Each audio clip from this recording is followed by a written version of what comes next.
ಅಂತಾರಾಷ್ಟ್ರೀಯ ಟಿ20ಗೆ ರವೀಂದ್ರ ಜಡೇಜಾ ಸಹ ವಿದಾಯ ಹೇಳಿದ್ದಾರೆ. ವಿಶ್ವಕಪ್ ಗೆದ್ದ ಬೆನ್ನಲ್ಲೇ ವಿದಾಯ ಘೋಷಿಸಿದ ಜಡೇಜಾ. ರವೀಂದ್ರ ಜಡೇಜಾರಿಂದಲೂ ಕೂಡ ವಿದಾಯ ಘೋಷಣೆ.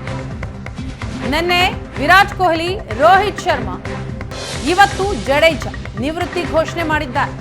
ಏಕದಿನ ಮತ್ತು ಟೆಸ್ಟ್ ಪಂದ್ಯಗಳಲ್ಲಿ ಮುಂದುವರಿಯುತ್ತೇನೆ, ಟಿ20ಯಿಂದ ವಿದಾಯವನ್ನ ಹೇಳಿದ್ದಾರೆ. ದೇಶಕ್ಕಾಗಿ ನನ್ನ ಕ್ರಿಕೆಟ್ ಜೀವನ ಮುಡಿಪಾಗಿಟ್ಟಿದ್ದೇನೆ. ಟಿ20 ವಿಶ್ವಕಪ್ ಗೆಲ್ಲುವ ಮೂಲಕ ನನ್ನ ಕನಸು ನನಸಾಗಿದೆ. ಎಲ್ಲ ಸುಂದರ ನೆನಪುಗಳೊಂದಿಗೆ ನಿರ್ಗಮಿಸುತ್ತಿದ್ದೇನೆ.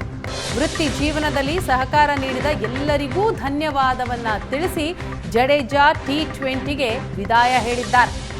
ನಿನ್ನೆ ವಿರಾಟ್ ಕೊಹ್ಲಿ ಹಾಗೂ ರೋಹಿತ್ ಶರ್ಮಾ ಟಿ20ಯಿಂದ ವಿದಾಯ ಹೇಳ್ತಾ ಇದ್ದ ಹಾಗೆ ಇವತ್ತು ರವೀಂದ್ರ ಜಡೇಜಾ ಅವರ ಸರದಿ ಎನ್ನುವಂತೆ ಅವರು ಕೂಡ ವಿದಾಯ ಹೇಳಿದ್ದಾರೆ. ಏಕದಿನ ಮತ್ತು ಟೆಸ್ಟ್ ಪಂದ್ಯಗಳಲ್ಲಿ ಮುಂದುವರಿತೇನೆ. ದೇಶಕ್ಕಾಗಿ ನನ್ನ ಕ್ರಿಕೆಟ್ ಜೀವನ ಮುಡಿಪಾಗಿಟ್ಟಿದ್ದೇನೆ. ಟಿ20 ವಿಶ್ವಕಪ್ ಗೆಲ್ಲುವ ಮುಖಾಂತರ ನನ್ನ ಕನಸು ನನಸಾಗಿದೆ. ಎಲ್ಲ ಸುಂದರ ನೆನಪುಗಳೊಂದಿಗೆ ನಿರ್ಗಮಿಸ್ತಾ ಇದ್ದೇನೆ.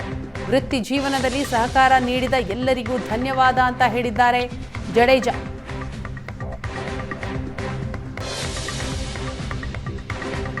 ಜಡೇಜಾ ಅವರು ಟ್ವೀಟ್ ಮಾಡಿರೋದನ್ನ ನೀವು ಸ್ಕ್ರೀನ್ನಲ್ಲಿ ಗಮನಿಸ್ತಾ ಇದ್ದೀರಿ. ಅಂತಾರಾಷ್ಟ್ರೀಯ ಟಿ20ಗೆ ರವೀಂದ್ರ ಜಡೇಜಾ ವಿದಾಯ ಹೇಳಿದ್ದಾರೆ.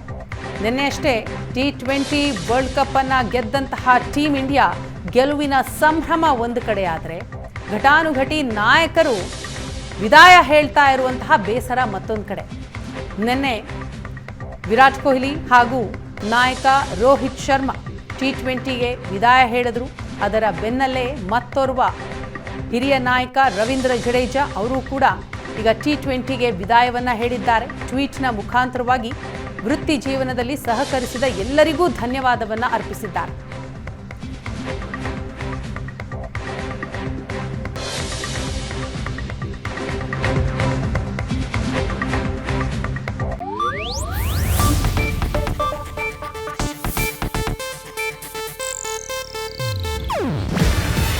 ಇದು ಏಷ್ಯಾನೆಟ್ ನ್ಯೂಸ್ ನೆಟ್ವರ್ಕ್ ಪ್ರಸ್ತುತಿ.